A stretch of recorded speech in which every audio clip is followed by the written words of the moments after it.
So how do you feel about the United Nations' role in all of this? The United Nations has a critical role to play under its Chapter 7 authorities, and yet, as we've seen, the U.S. is using its veto power in order to undermine the will of the international community to impose an immediate ceasefire.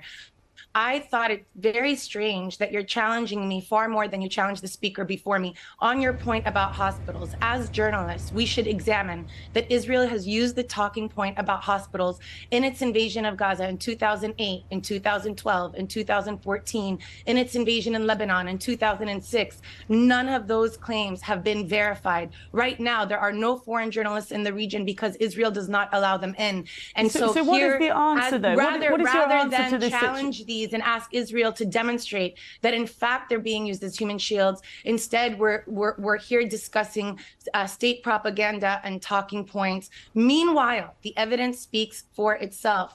10,000 Palestinians have been killed on day 32, and Israel is now saying that its war is just starting. To what end?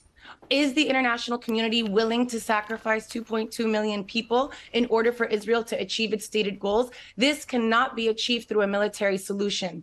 Only a diplomatic solution is possible. And at this point, we all need to be insisting upon a ceasefire. Genocide is not legitimate warfare. It is a jus cogens norm. It is never acceptable as a coercive tactic. Like slavery is not accepted, like torture is not accepted. And yet here we are making room for this because we're failing to exercise adequate scrutiny. Okay, well, thanks very much for your time. Nora, the human rights attorney. Thank you very much for joining us.